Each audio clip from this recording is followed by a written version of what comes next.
Welcome back to Brutal Truth Moto. And if you can see here, this is my S1000Rr.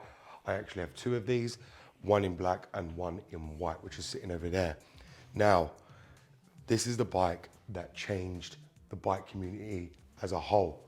Now, when I mean it changed the bike community, many of you will probably agree with me on this. It got a lot of people into biking when BMW first released and debuted the S1000Rr, but it also brought a lot of negativity, jealousy, and hate to the bike community. And when I mean jealousy, hate, and negativity, what I'm talking about is what you see on TikTok and on YouTube. Now, what you're seeing on TikTok and YouTube is a massive flux of bikers since this bike debuted. Gen 1 up to the Gen 5, you see them all over the place on social media, and it's a good thing. It's good for sales for BMW. It's good to see more bikers in the community. But what isn't good is the fact that there's a lot of jealousy that comes with owning one of these, a lot of hate and a lot of negativity and a lot of people not agreeing with what people do on these bikes. Now, when I say jealousy, the moment people see you on this or you have one of this, your friend circle seems to change immediately. Now, let's be clear, many people in the bike community do not have that amount of money to go and buy one of these, maintain one of these, be able to insure one of these. So that already sets off your friendship circle in a negative light the moment you pull up with one of these, because you start getting called rich, money bags, this, that, every name you can think of for owning a bike like this. The next thing is the hate, and that's purely because people can't afford them. You probably see in the motorbike community, a lot of people have old bikes, ragged around bikes, dropped bikes, just basically a lot of damaged bikes. And you see a lot of that in the bike community. A lot of people don't have money, even though they don't want to say that. You can see by the headsets they use, the intercoms on their helmets they wear, the levers, the gear they wear, the bike they're riding. It tells you everything you need to know. Then there also comes the other side from the older motorbike community, the older style motorbike community before these bikes were debuted. When bikes back then had carbs, and obviously there wasn't so many, as we say, idiots on the road like there is today with this bike. Now, this bike is too much for the wrong person. There is a lot of people who go and buy this who have just passed their motorbike license thinking they can handle this bike. This is too much bike for that person, okay? You need to really be a very skilled rider to be able to bring these onto the road. Many of you guys know our roads are not fit for bikes, okay? And our roads have got a lot of potholes, a lot of this, a lot of that, and people think you can just ride these on the road and that's it, so be it. This takes a very skilled rider to ride, and many people just seem to think they can go and pass their motorbike license and go and buy one of these and everything's gonna be okay. Why? Because it has all the rider aids of ABS, traction control, lean angle sensors, this, that, the other. But unfortunately, it doesn't have automatic brake assist, which is gonna brake for you. It doesn't have the ability to detect when a car is going to brake and slow down quick enough. It doesn't have the ability to avoid potholes for you. It doesn't have the ability to lean at the right angle, or if you lean too much, to bring you back up. Therefore, this bike isn't as great as people make out. This is for experienced riders. Now, bearing in mind, I've been doing this for 17 years. I have been riding since I was 16 years old, which is a very, very long time. Like I said, I'm 39 now. I've been doing this a long, long time. I was riding back when there was only carb motorbikes, none of this fuel injected bikes, none of these high-tech bikes like there is today. So I know all about riding bikes without ABS, without traction control, without none of it. Okay, it's my normal. Riding now with all that is like a piece of piss for me, purely because I've rode so long without it. But this bike brought a lot of hate into the motorbike community, with a lot of people also leaving the bike community. One, because they felt that they will never be able to come up to par with what the bike community are buying now. They feel a bit, how can I put it, out of place in the bike community, because if they can't afford this, nobody wants to be friends with them, nobody wants to know them. But also, a lot of people left the motorbike community because of the idiots that buy this and the things they're doing on social media. Now, to put it bluntly, most people on social media who own this Gen 3, the Gen 5, the Gen 4 don't even know what they're doing. They're straight line warriors that only know how to ride this bike in a straight line and lift up the bike.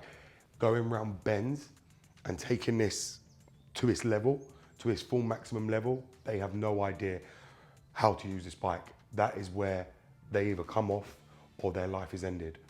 I've challenged many people on these bikes on the road myself, and I'm not here to be proud of what I've done, but I have seen many people come off. And many people seem to think that they can just go and buy one of these and ride it. Anyone can ride a bike, anyone can learn to ride a bike. Knowing how to handle the bike is a completely different story, because I'm not gonna sit here and give you no crap. My wife is the same, she just passed her test. She wanted an S1000Rr, okay? She passed her test only last year.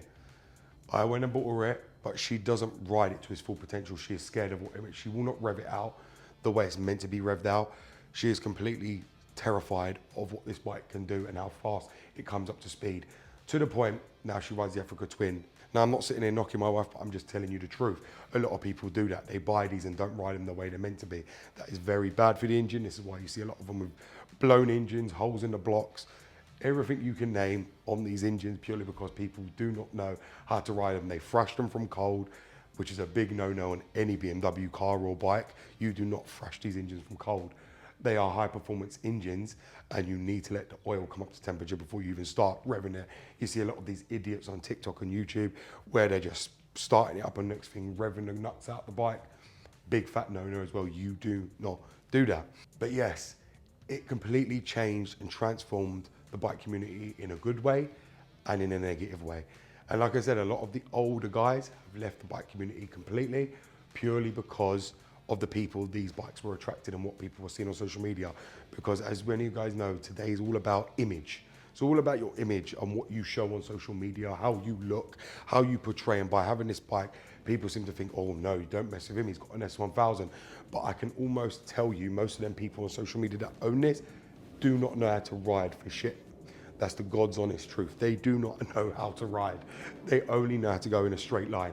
I have put so many people to shame on my ZZR 1400, which is the ZX14R. If many of you guys don't know what the ZZR is, that bike will piss all over these S1000Rrs. That's not even a joke, okay? I can handle that better around bends than some people that take this around the bends. They lose control because they have no skill. They don't have the ability. They also don't have the experience to be able to handle this bike. It is too much bike for the wrong person. Too much bike, and a lot of people seem to think they can easily jump on one of these and everything will be okay. They'll be able to rag it and do this, ride it however they feel. Riding is a skill. It's not something the bike does for you.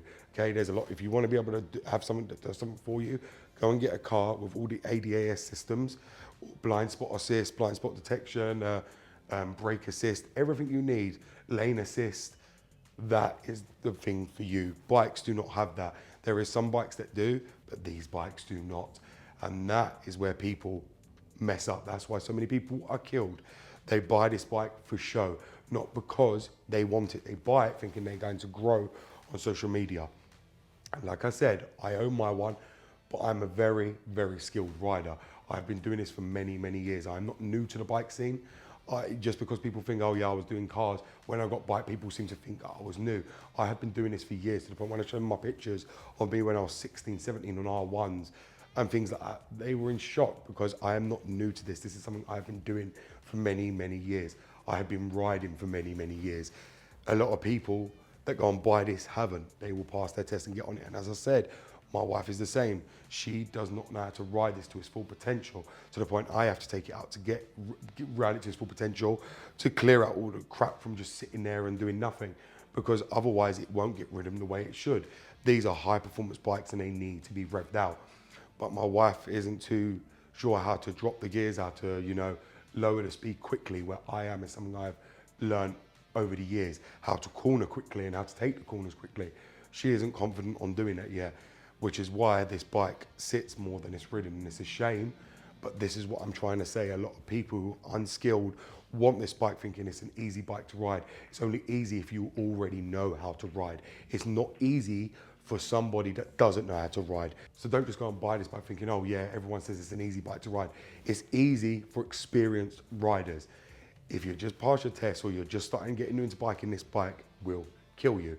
It is plain and simple a fact. It will kill you. You put this into a corner too fast and you don't know how to get around that corner, or you don't know how to lower the speed of this bike is going to kill you. Don't think because it's got ABS, traction control, your rear wheel's not going to slip when you drop the gear like other bikes will. This still will. If you drop a gear too fast and it's in high speed, this thing will slip the back wheel because traction control and ABS won't be able to react quick enough.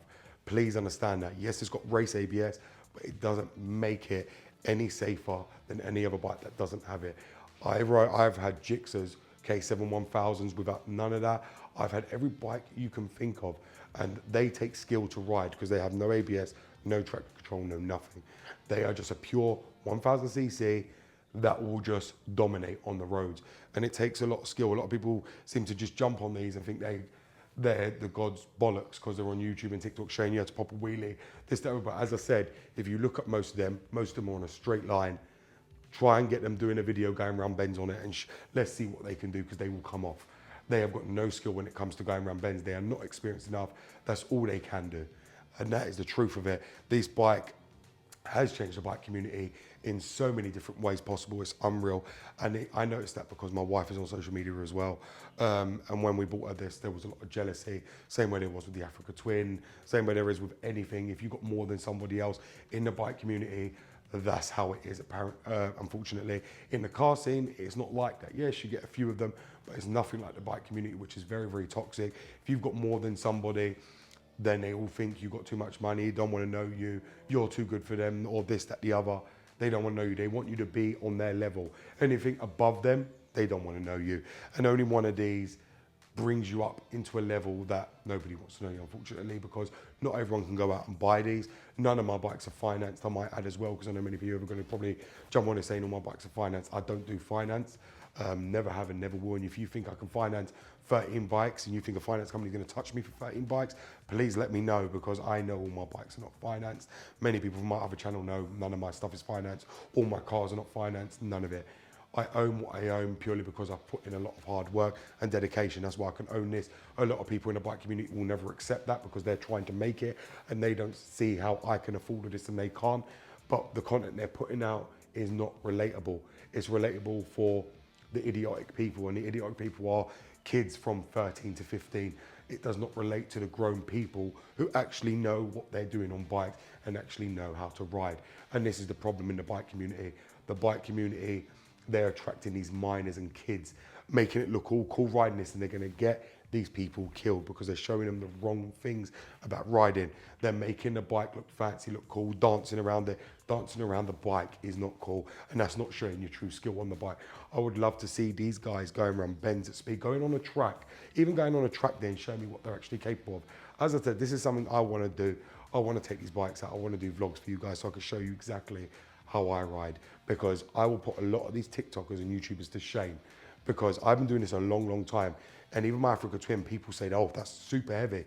That is not, the way I throw that bike around, that is not heavy at all. But then saying that, I'm used to riding a ZZR 1400, which is way much heavier than that. I'm also used to riding my Rocket, which is heavier than that. So I throw that Africa Twin around like it's a baby. But many people wouldn't be able to do that because it's a big, heavy bike, as they say. But that all comes from experience, something I have, which a lot of these other bikers do not. But I'm gonna leave it right there, guys. You guys can make up your mind on what you think about the jealousy, hate, and the bike community as a whole. As I said, I've gave you my opinion on it. That is the truth of it. This bike has actually changed the motorbike community for the worse and the better. You guys can let me know in the comments what you actually think as well. But thank you very much for watching this Brutal Truth Moto here. And please make sure to subscribe if you haven't as well. And we'll see you in the next video. Thank you very much, and goodbye.